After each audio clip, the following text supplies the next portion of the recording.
მოგზაურობა კი ეს სიამოვნებაა, რომელსაც მთელი წელი დიდი მოლოდინით, ემოციით და სიხარულით გეგმავთ და სწორედ მაშინ, როცა დადგება ის ნანატრი დღე, რეალობა დიდ სიურპრიზებს გვთავაზობს. გადადებული ფრენები, დაკარგული ბარგი, გაუქმებული ჯავშნები, ცრუ დაპირებები ტუროპერატორებისგან და სხვა მრავალი. მოკლედ მოგვადგა კარს ნანატრის საშუალებო პერიოდი, ჩვენ კი როგორც მგზავრებს გვაქვს კონკრეტული უფლებები, რომელთაც ოდნავ საშუალებას გვაძლევს დავიცვათ თავი, მოვითხოვოთ კომპენსაცია და თავიდან ავიცილოთ უსამართლობა. გვერდება იურისტი მიშა ჭანტურია, მოგესალმებით მიშა. მშვიდობის. პირველი რაც ყველაზე უსიამოვნო შეიძლება იყოს არის ფრენის გადადება, როდესაც გარკვეული პერიოდი შესაძლოა თვეებით ემოციურად ამისთვის ემზადები, შესაძლოა ღამესაც ათენები, იმიტომ რომ აეროპორტში მიხვიდე და კონკრეტულ დროს იმგზავრო და უცებ არ არის ფრენა.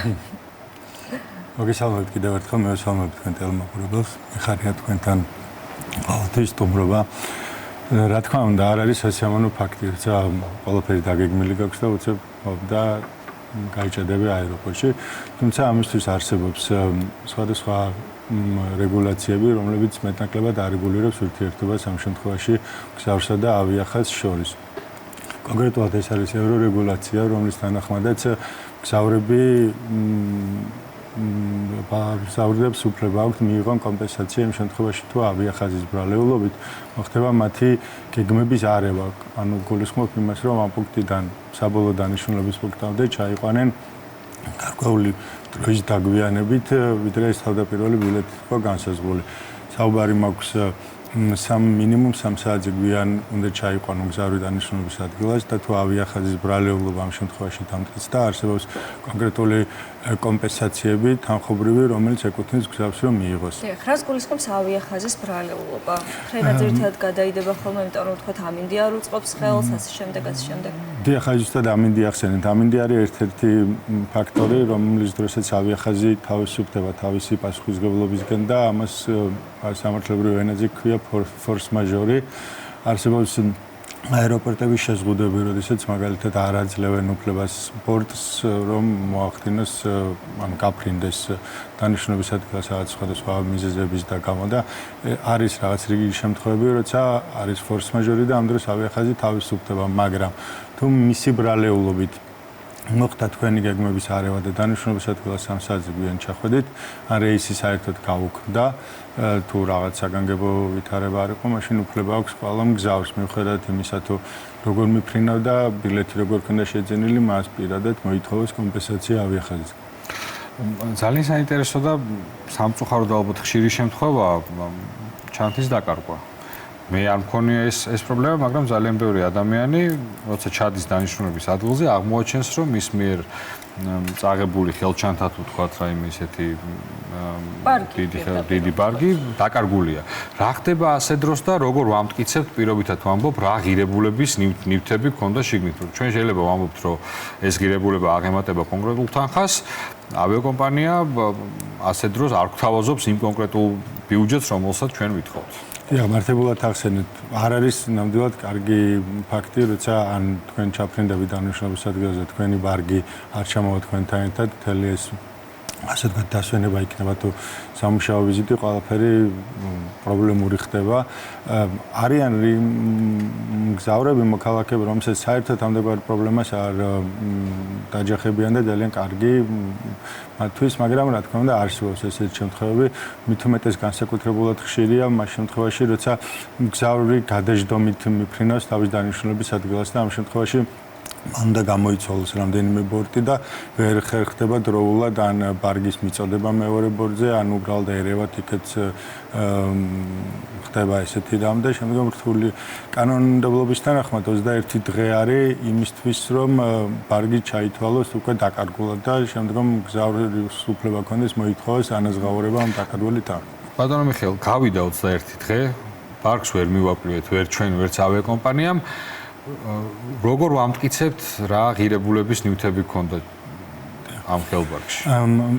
მე ყოველთვის ვურჩევ, რომ მანამ სანამ დავხურავთ ჩვენს ხელჩანთას თუ რითიც ვახდენ ჩვენი ნივთების გადატანას, გადავიღოთ სურათი. უფრო ადვილი იქნება შემდგომში გთავს ის წარუდგენთ ავიახაზს და ეტყვით თუ რა გედოთ დაახლოებით თქვენს ამის გაკეთება ხომ მანამდე შეიძლება რეალურად შეგვიძლია გადავიღოთ და ეს ფოტოები გქონდეს. არ არის აუცილებელი მაინც ამის გაფრენამდე იყოს გადაგებული. გავავსოთ ზურად ღირებული ნივთებით, გადავიღოთ ფოტო და მე სულ სხვა ნივთები აღმოჩნდეს რომ დავუკარგეთ. დიახ, უკვე შემდგომ მირთვება ავიახაზის კორუმპირებული აზროვნება აქ მე არა, ავიახაზის კეთილი. მაინტერესებს როგორ ვამტკიცებთ პირობითად მედო X რაოდენობის ღირებულების ნივთები თუ Y რაოდენობის ღირებულების. სხვადასხვა ფაქტორები ერთვება ამ შემთხვევაში ითვალისწინებს ავიახაზი იმას თუ თქვენ რა სტატუსით ხართ, როგორ მოგზაურობთ, სად მიდიოდით. ზოგადად კანონით ესეა გათვალისწინებული, რომ როცა ბარგი დაიკარგება, დაკარგული ბარგის განყოფილებაში ჩვენ ვავსებთ დოკუმენტს, ანუ ვატყობინებთ ავიახაზს, რომ ჩვენი ბარგი ან დაიკარგა, ან არ ჩამოვიდა ჩვენთან ერთად და იქ ვუთითებთ სხვადასხვა მონაცემებთან ერთად წონას თუ რა იყოს საერთო რაოდენობის წონა და კანონით გათვალისწინებულია რომ დაახლოებით $20 ხდება ამ საერთო წონის გამრავლება დიახ კილოგრამზე იმის ანაზღაურება თუ განსაკუთრებულად რაღაცა ისეთი ნივთი გედოთ უკვე ეს ავიახაზის კეთილნებაზეა დამოკიდებული ეს შეფასებადია ესე ვთქვათ ანუ თუნდაც წონით მაგრამ აი მორალური ზიანი ვთქვათ ფრენის გადადებისას აქაც არის რაღაც კონკრეტული კრიტერიუმები რის მიხედვითაც კომპენსაციის თანხა განისაზღვრება? მხოლოდ და მხოლოდ ის თუ ავიახაზის ბრალეულობა დამტკიცდება თუ არ დამტკიცდება თუ force majeure არის ამ დროს ავიახაზი. ეს გასაგებია. თანხის რაოდენობაზე ვკითხულობ. დიახ, არის ფრენის 1 საათი დაგაგვიანდა და პირობითად ვამბობ $100, 2 საათი დაგაგვიანდა. აი ეს როგორ განისაზღვრება? დიახ, მინიმუმ 3 საათი არის განსაზღვრული რომ დანიშნულების ადგილას უნდა ჩახვიდეთ 3 საათით გვიან და შემდგომ უკვე თანხის ოდენობა დამოკიდებულია ფრენის მანძილზე მაგალითად სადაც 1500 კილომეტრამდე ფრენის მანძილი ექვემდებარება 250 ევრომდე კომპენსაციას 3000 კილომეტრამდე 400 და 3500 და ზევით უკვე 600 ევრო. კი ბატონო, საინტერესოა ისიც ვის უნდა მივმართო ზარალის ასანაზღაურებლად, იმიტომ რომ ყოველთვის არ ვიცით რატომ აგვიანებს ფრენა, ან რატომ გადაიდო. ბევრი მგზავრი ამით შეიძლება არც დაინტერესდეს, მან უბრალოდ იცის რომ გადაიდო. აი ამ დეტალებში ვთქვათ, ვინ გაგვარკვევს, ვინ გვეტყვის რომ კი უნდა დაწეროს საჩივარი. არსებობენ დაავადების სააგენტოები, რომელსაც შეუძლიათ მგზავრმა მიმართოს და ისინი დაეხმარებიან მათ მიიღონ კომპენსაცია იმ შემთხვევაში თუ მოიგეს დავა ავიახაზთან უბრალოდ აქ გასათვალისწინებელია ის ფაქტორი რომ ძალიან მნიშვნელოვანია თუ ვის აირჩევთ თქვენი უფლებების დამცველად ყოველთვის ყურადღება უნდა მივაქციოთ თუ რა კომპანია რას წარმოადგენს რომ არ მოხდეთ რაღაცა გაურკვევლობაში და ისეთ ხალხის ხელში რომელიც შეიძლება კომპანიებია ესენი თუ არსებობენ ადგილობრივებიც არსებობენ საერთაშორისო დონის კომპანიები, რომლებიც ეხმარებიან ამდაგვარი პრობლემის მოგვარებაში. ზუსტად ჩვენი კომპანია, რომელიც ემსახურება ამდაგვარ დავებს და ეხმარება მგზავრებს, ზუსტად მუშაობთ აი ბარგის პრობლემის მოგვარებაზე, რომ ადვილად მოხდეს ამ დაკარგული ბარგის მოძიება და მალე აუცილებლად გავაცნოთ. ბატონო მიხეილ, უნდა ვისაუბროთ ტურისტულ სააგენტოებზე, ძალიან ხშირად ხდება, რომ თავაზობენ გარკვეულ, ასე ვთქვათ, პაკეტს, თუმცა ადგილზე ჩასულებს შემდეგ ხდება სულ სხვა სიტუაცია. ასე დროს როგორ ვიცებთ, რომ ძალიან რთულია, როცა კონკრეტული რაოდენობა გვაქვს დღეების განსაზღვრული, იმ კონკრეტულ პირობითად 10 დღეში ისე გადავალაგოთ და შევიცვალოთ მე ადგილმდებარეობა, რომ ჩვენ არ შევუქმნათ საკუთარ თავს დისკომფორტი.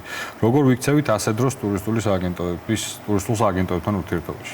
იმ შემთხვევაში თუ თქვენ უშუალოდ ტურისტულ სააგენტოებთან გქონდათ ურთიერთობა და მათ მიერ იქნა შეძენილი თქვენი სამოგზაურო მთელი პაკეტი დაწყებული ბილეთიდან დამთავრებული სასტუმროთი, აუცილებლად თქვენს წინაშე პასუხისმგებელი პირი იურიდიული ამ შემთხვევაში არის ტურისტული კომპანია. პირველ რიგში მასთან უნდა მოხდეს ურთიერთობის გარკვევა, ხოლო მან შემდგომ თავის მხრივ უკვე შეუძლია დაუკავშირდეს ავიახაზს თუ ავიახაზის ბრალეულობით მოხდა გეგმების არევა იქ რეისის გაუქმება ან გადადება და მოხერხდა იმ დროში ჩატევა როგორც თავიდან იყო გათვალისწინებული.